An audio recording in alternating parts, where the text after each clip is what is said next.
On this episode of Hill City Happening, we learn more about a new tree planting project that will bring great benefits to the city. Also, we get a sneak peek at the upcoming Art in the Park event. Coming up next.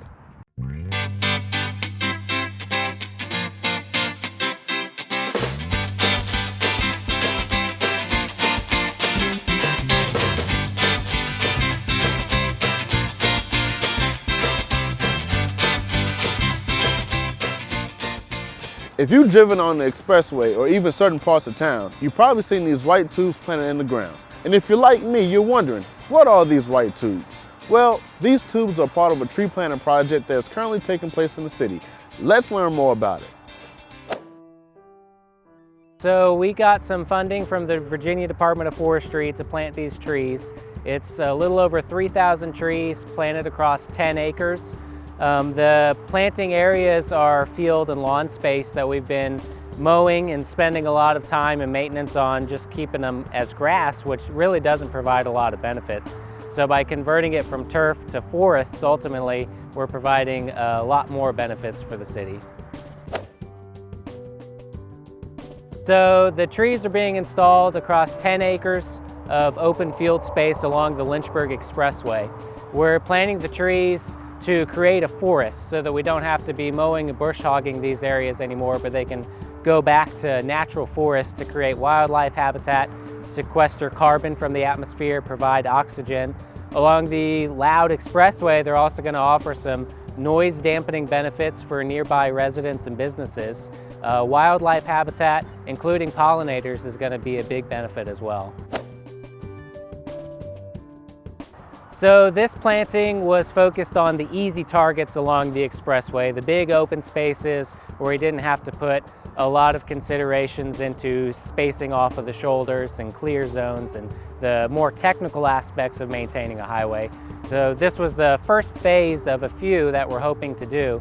Next area that we're hoping to plant is a big meadow along the expressway in between Gray Street and Main Street. That area has about 6 acres of open area that we'd like to convert to forest. So that's one area we're going to be looking at. We're also looking at many other areas along the whole length of the expressway. All right, so this tube next to me is called a tree tube. It's specially designed to allow good airflow and light penetration to get in. Inside of this tube is a little teeny seedling of a northern red oak tree. And this tube is going to allow light and air to get to it, but it's going to keep competition away. Other vegetation isn't going to be able to choke out this tree. It's also very obvious, so it's not going to get run over or mowed down. So the stands are pretty much going to look the way they do right now for the next 2 to 3 years. In about 3 years, you'll really start to notice some branches coming out of the tops of the tubes, and you'll start to be able to see the pine trees that are just kind of hidden in the grass right now. In about 5 to 10 years, you'll really start to notice it becoming a forest. The grass will start to disappear, and in about 15 years, it'll look like any other stretch of woods.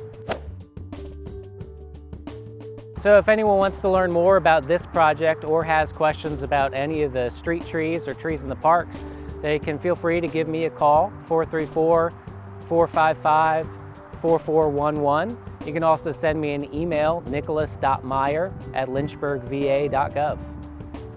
Lynchburg is a city that embraces art and have plenty of parks. And on May 13th, you can experience the best of both worlds.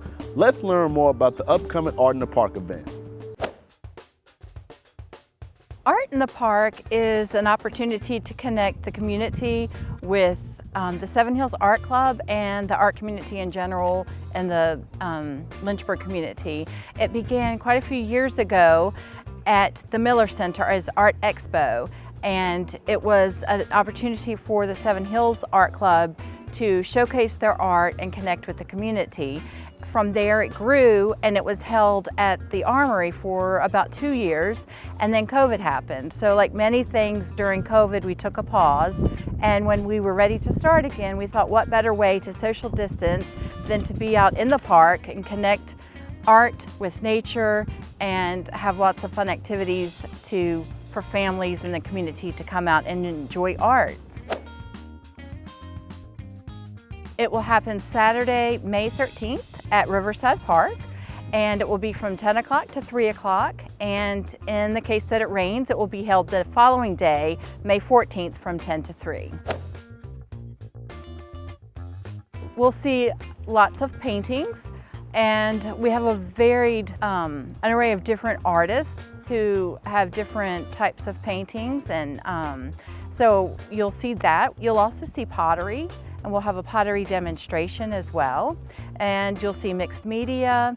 In addition to that, we will have dancers out, and we will have music in the form of open mic and poetry as well. So we're going to have the Kids Zone, which is a large area right here to my right, and we will have opportunities for kids to participate in different sorts of art activities, from nature art to community art projects, and we'll also have Academy in Motion from the Academy Center of the Arts, and we'll also have Kona Ice. So we have a lot of activities for the kids in the Kids Zone.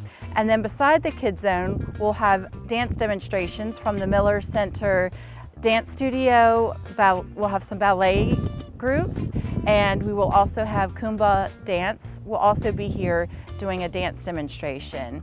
And in addition to that, we have our open mic, which will run all day, and we will have music, folks singing, playing their music. We'll also have poetry, and anyone is welcome to sign up for a 15-minute slot for the open mic as well, and there's still spots available. If you would like to be a part of Art in the Park, you can register at lynchburgparksandrec.com, and you can also find the link on there if you would like to sign up for the open mic.